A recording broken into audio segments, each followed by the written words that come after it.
It's recording right now, right? Mm-hmm. All right, so I could be absent from the circle. We could record this video and then I can stop it at the end, right? Yeah. Yeah. I could be missing from the circle.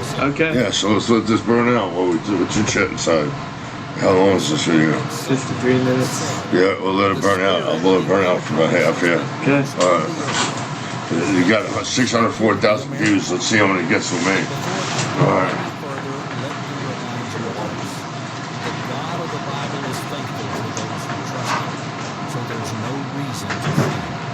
Jesus Christ is coming back soon. So all of the madness happening, all Yeah, I'm hungry, man. is just confirmation. You guys hungry? For the attentive Christian, the discerning Christian, three things you will have noticed this year is that, number one, persecution is here, and it will get worse. The Bible says so. Jesus warned us about it. And organizations such as Open Doors and the Voice of the Martyrs are documenting just how real it is. Number two, the world is ready for the Antichrist to appear. A lot of things these days are anti-God, anti-Christianity, and anti-Christ. It's as though the groundwork is being laid for the man of sin, the lawless one, to make his grand entrance onto the world stage. And finally, we're seeing the lines of morality, the lines of good and evil being blurred. And this tells me that the spiritual war between the forces of darkness and the forces of good is intensifying.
We don't know whether the mark will be a barcode people will have to accept.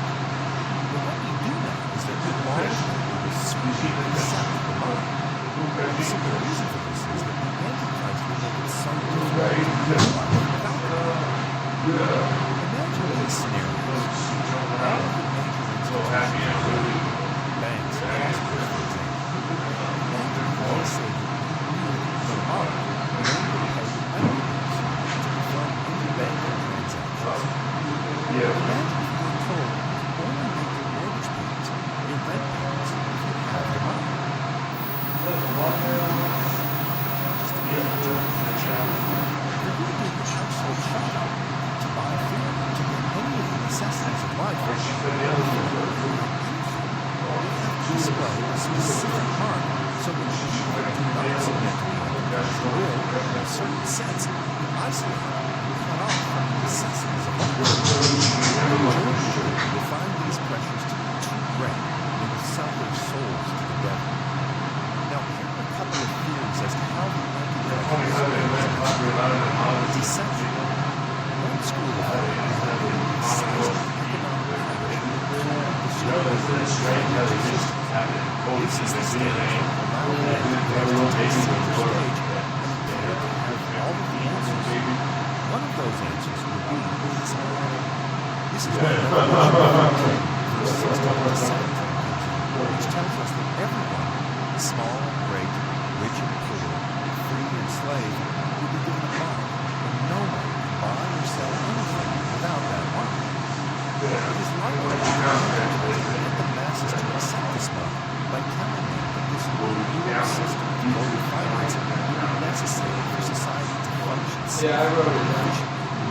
This is a lie, because the effective economic choice is dictatorship. The message would be good, but now there is no choice. There is no alternative. It's comply or suffer. The second thing is enforced allegiance.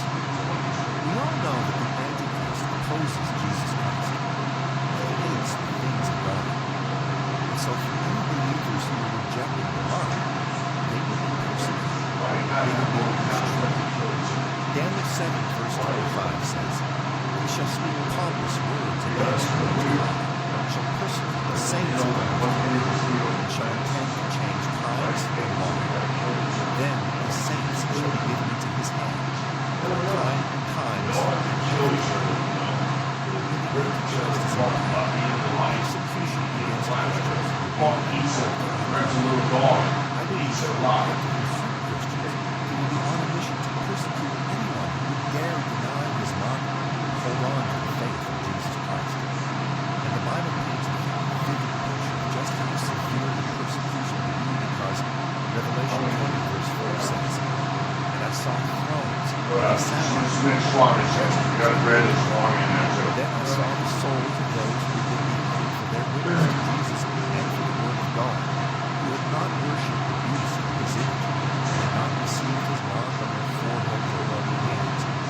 They lived and reigned with Christ for 1,000 years." There is a price to pay for those who refuse the mark of the beast, and for many people, that price will simply be too great for them. They will choose the mark of the beast, also that they can get back to the comfort of their daily lives. And so here are some key takeaways for you regarding the Antichrist. He is a man who will have deceptive charisma. Imagine all his eloquence and charm and surface, but make no mistake about it. He is driven and devilish and demonic force. In 1 John 2 verse 18, the Apostle John speaks of Antichrist called deception. Just as leaders and sway people, You want a sandwich? the Antichrist will likely possess a magnetic charm, making him peculiar to many. Just look at something recent that we've never seen. History has shown us leaders whose charisma and charms gained immense destructive pace. Secondly, when you're talking about the Antichrist, you're talking about the spirit of deception. Think of a master illusionist making impossible seem real. In 2 Thessalonians 2, verse 9 to 10, Paul warns of the Antichrist's counterfeit miracles, signs, and wonders used to deceive. Just as illusionists create convincing illusions, the Antichrist will use deception on a grand scale, including signs and wonders, to mislead people. Magicians and illusionists can create astonishing feats that appear supernatural, much like the deceptive signs and wonders associated with the Antichrist. Thirdly, the Antichrist, just what his name says, Antichrist, in serious and aggressive opposition to Jesus Christ. The term Antichrist signifies one who opposes Christ. In 1 John 2, verse 22, it is written, "Who is the liar? It is whoever denies that Jesus is the Christ. Such a person is the Antichrist, denying the Father and the Son." The Antichrist will actively oppose and deny the divinity of Jesus Christ. But my final point is that the Antichrist will be ultimately defeated. Imagine a conqueror who is eventually defeated and overthrown. In Revelation 19, verse 20, we read of the Antichrist's ultimate fate. But the beast was captured, and with it the false prophet who had performed the signs on its behalf. With these signs, he had deluded those who had received the mark of the beast and worshipped its image. The Antichrist may have a season of apparent success, but his ultimate destiny is defeat and judgment. The devil is a threat, but Jesus Christ is almighty and has already defeated Satan. The Antichrist may have some power on this earth, but Jesus Christ is all-powerful. He holds all power on heaven and on earth. Evil may appear to be everywhere, but the Holy Spirit will be wherever you are. Greater is he who is in you than he who is in the world. If you and I can only keep our eyes focused on Jesus Christ, if we can only keep our hearts saturated with the gospel of Jesus Christ and our minds fixed on the Word of God, if we can only do this, it doesn't matter what the enemy does or how much power he has in this world, because in the Lord you can overcome every arrow sent by the enemy. With God on your side, you and I have nothing to fear. While the world may choose to follow the beast of the world or be led by the spirit of Antichrist, those who remain in Jesus Christ, being led by the Spirit of truth, those are the people who will be saved. Let me tell you what I believe to be one of the biggest problems we have as believers. The biggest stumbling block we face in our lives can be found in Hosea chapter 4 and verse 6, which says, "My people are destroyed from a lack of knowledge." Now that's a deep statement. A lack of knowledge leads to destruction. But a lack of knowledge about what? I believe that the Bible here is talking about a lack of knowledge about who God truly is. A lack of knowledge about the Word of God and the things of God. Not having a knowledge in these things, in these areas, in this circumstance, means that you cannot discern God from a deceptive devil. Now, the Bible tells us in Revelation 12 that the devil was hurled to earth, and his angels went with him. Revelation 12, verse 7 speaks of a war that broke out in heaven. Michael and his angels fought against the dragon, the devil, and it says, and the dragon and his angels fought back, but he was not strong enough, and they lost their place in heaven. Now we forget that part. The devil rebelled with his angels. Here again is where we need knowledge. If a third of the angels were cast down from heaven, what do you think they did? And let's remember that these angels would have had a role to play whilst in heaven. For example, look at Michael, the angel of war, look at Gabriel, the messenger, and Lucifer,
some coverage on the latest natural disaster relief programs.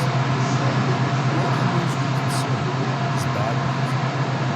Very rarely will trending news be something uplifting.